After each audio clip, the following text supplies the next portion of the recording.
se debe. Y luego, ¿cuánto tiempo estás ahí? Luego te vas a Estados Unidos y luego caes en Fox. ¿Cómo es ese camino en el tiempo, Alex? Estuve casi, 5 años en TV Azteca, ¿no? Ajá. Yo decido irme porque siempre también me han gustado los retos, Javier, y yo no soy una persona que se sienta tranquila si no doy lo que sé que puedo dar, ¿no? O sea, si me siento estancado de alguna manera, yo tengo que moverme, ¿no? Tengo que hacer, y tengo que además demostrarme que puedo estar al nivel de las exigencias que me están pidiendo, ¿no? Entonces, yo había quedado de alguna manera muy, pues con la espinita, quedé dolido porque en una transmisión de fútbol, siempre también cuento esta anécdota porque es verdad y de eso aprendí mucho, se empezaban a hacer los famosos sets virtuales. Y yo recuerdo que en los sets virtuales, que era una tecnología nueva en esa época, nos llamaron a 4 o a 5. Éramos Ciro Procuna, era Toño Rosique, era Carlos Aguilar y yo estaba en ese grupo, ¿no? Para hacer los famosos sets virtuales.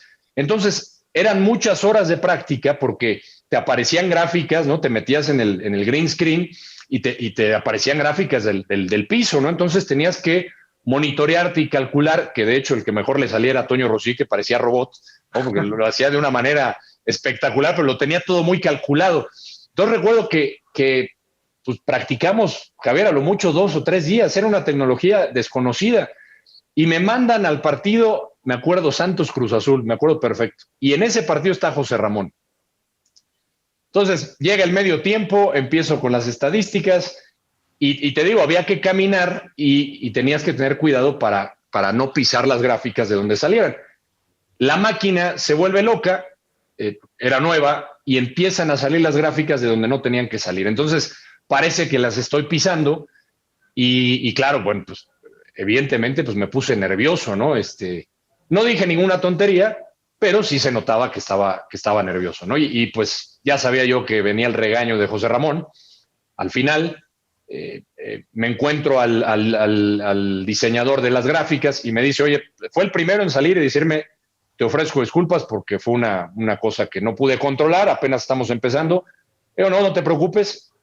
Sale el productor pues ni me ve porque ya sabía que el que venía con todo era José Ramón, y José Ramón me dice que no iba a volver a hacer fútbol en la vida, ¿no? Así tal cual, ¿no? Me dice, no, Blanco, jamás vas a volver a hacer fútbol, no sirves, nada. O sea, él no te dejaba explicar en ese momento, ¿no? Y bueno, yo tuve que de alguna manera, sí, pues aceptarlo, y como tú dices, pues te vas adaptando, ¿no? Yo de alguna manera dije, pues si ya no me quieren fútbol, pues yo tengo que buscarle por otro lado, ¿no? Porque además había mucha gente metida en fútbol, y si él se había quedado con esa idea de mí, de que yo no podía hacer fútbol por ese error, pues yo no iba a progresar, ¿no? Entonces yo le empecé a buscar por otros lados. Entonces me llamaban, o sea, cuando estaba con David, me acuerdo que pues reporteaba de todo, ¿no? Entonces me iba a cubrir deporte amateur, que le aprendí mucho a José Luis Adame, me iba al Comité Olímpico, cuando había que hacer entrevistas en inglés, pues yo las hacía. Cubría también fútbol cuando no iba la gente de fútbol, porque pues en esa época, acuérdate que las fuentes eran sagradas, ¿no? Tú no podías ir a la federación porque era la fuente sagrada del reportero, ¿no?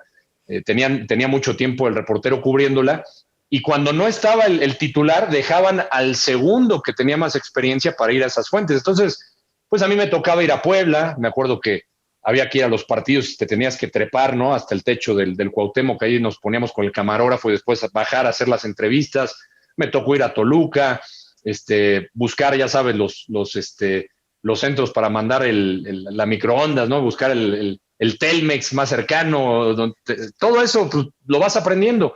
Entonces, de alguna manera creo que me hice completo, y creo que hay un punto cuando se da el Mundial de Francia, que no estaban, varios de mis compañeros se habían ido al Mundial de Francia, y llega el proyecto de Tempranito.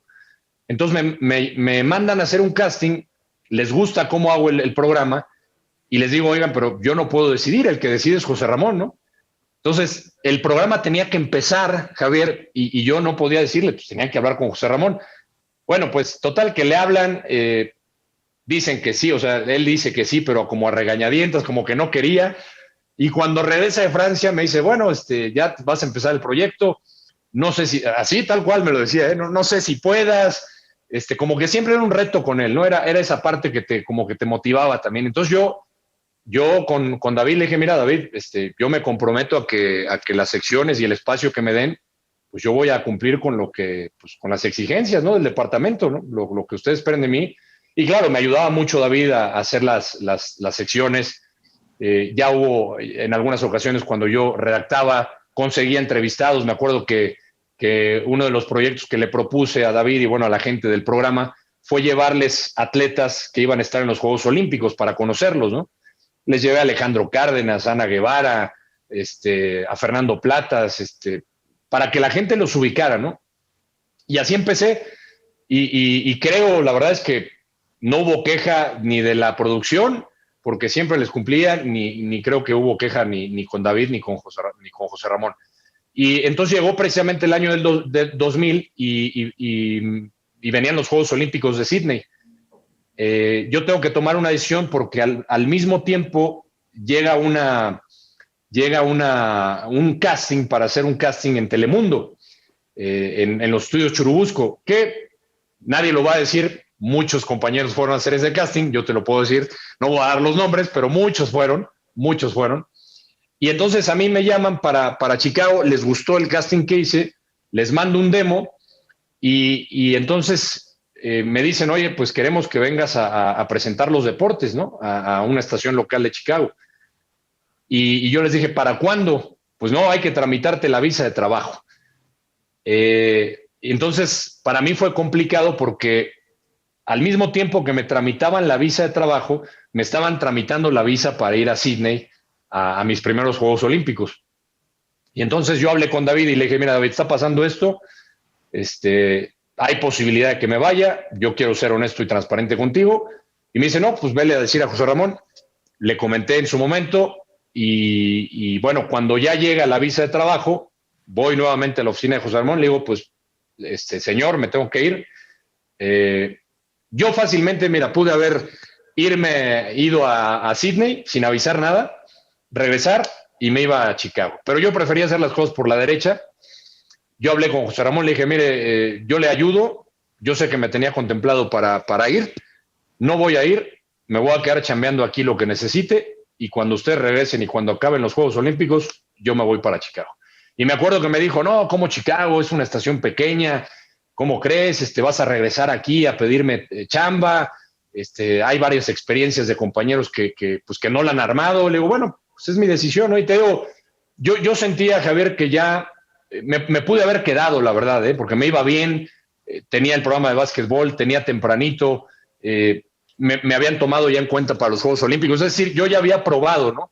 Pero yo quería algo más, yo quería aplicar ese conocimiento y llevarme al otro lado y decidí tomar el reto. La verdad es que fue muy complicado porque fue una estación de irte de una nacional a ir de una estación local como Chicago, donde pues nada más te ves en Chicago y en los alrededores. Y bueno, cuando llegué ahí, pues mi primer reto fue hacer un muy buen noticiero de deportes, hacer un noticiero local que nos pudiera diferenciar del noticiero de Univisión, que tenía obviamente todo el soporte pues, del fútbol mexicano, lo que no tenía Telemundo. Entonces yo me enfoqué más a lo local.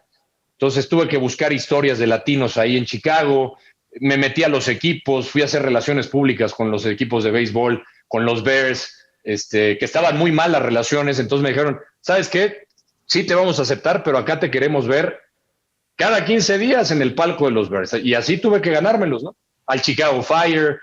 Y la verdad es que fue una experiencia muy, muy, muy enriquecedora porque todos los conocimientos que de alguna manera ya traía de la redacción de Azteca, pues los pude poner en práctica ahí en Chicago. ¿Cuántos años fueron? Fueron 2 años en Chicago, 2 años. Okay. 2 años en Chicago y me llaman para irme a Telemundo en Miami, es donde estaba Fernando Schwartz. Yo llego a ocupar el lugar de Fer. Él estaba haciendo cancha y estaba haciendo el noticiero, que fue lo que llegué a hacer yo, ¿no? Entonces yo siempre que digo que este medio es de aprendizaje, ¿no? Porque yo iba a hacer eso, yo nunca, yo me quedé con la espinita del fútbol, Javier, y por eso te conté la anécdota del famoso set virtual. porque yo me prometí que me iba a enfocar en el fútbol. Yo empiezo a narrar fútbol con la MLS. Yo le digo a mi editor en Chicago, le digo, oye, ¿cómo ves el Chicago Fire? Me dice, pues aviéntate una narración y yo te ayudo a hacer el demo y la mandamos al equipo. Pues me aventé la narración, el demo, le gustó a la gente del Fire y así empecé a narrar fútbol. Hice al Chicago Fire, fui la voz del Chicago Fire por 2 años y cuando me voy a Telemundo me dicen, oye, pues vas a dedicarte a hacer cancha cuando haya partidos de selección, vas a hacer el noticiero y a veces te va a tocar analizar partidos, que estaba Andrés Cantor y Norberto Longo, en paz descanse. Entonces, yo voy con esa idea y de repente, bueno, me tocó, me acuerdo, el primer partido de cancha, el único que hice, fíjate Javier, lo que son las cosas, fue un México-Argentina, el debut de La Volpe en Los Ángeles. Ese fue el único partido de cancha que hice, porque lo que es la vida, el que hacía comentarios, que era Norberto Longo, fallece tiempo después, el compañero de Andrés Cantor de toda la vida, y me manda a llamar mi jefe y me dice, pues te toca comentar. Y le digo, pero es que yo nunca he comentado, pues te vas a tener que acoplar. Y pues ahí aprendí a los catorrazos, Javier, porque fue muy complicado esa etapa, muy complicada porque, fíjate, yo creo que a veces la gente que nos ve no sabe a detalle y a fondo lo que hay, ¿no?, detrás. Y, por ejemplo, yo te puedo decir que Andrés Cantor la sufrió porque, pues más allá de eso, y tú lo sabes, Javier, pues podemos ser compañeros, pero también haces una amistad, ¿no?, con la gente que trabajas. Y Andrés tenía, pues, más de 15 años de trabajar con Norberto Longo y era, pues, su pareja de toda la vida. Entonces, que de repente llegara yo a quitarle ese lugar, a hacer un comentario en donde él a lo mejor no se sentía cómodo con mi estilo, pues fue difícil, ¿no? Yo ahora lo veo desde este lado, fue difícil para él porque pues él estaba evidentemente extrañando a su compañero y a su amigo. Entonces yo me tuve que acoplar a eso, fue un año, el primer año me acuerdo fue complicado, pero después la verdad es que la química, como tú dices, hay que adaptarse, yo me adapté a Andrés, es la realidad. Y ahorita te puedo decir que me llevo muy bien con él, es buen amigo, para mí uno de los mejores narradores, un tipo muy preparado, al cual le aprendí mucho también. Y bueno, nos tocó hacer de todo, Javier, partidos de selección mexicana, de fútbol Uruguay, de fútbol salvadoreño, de Europa, hicimos olímpicos, los de Atenas de 2004, pues nos tocó todo el fútbol, el femenil y el varonil. Grandes recuerdos que tuve con Andrés Cantor. Así que camaradas, por favor no dejen de seguirme a través de todas mis redes, de suscribirse a mi canal, dale a la campanita, dale like, no te olvides de dejarme tus comentarios, yo mismo estaré respondiendo. Cambio y fuera, camaradas.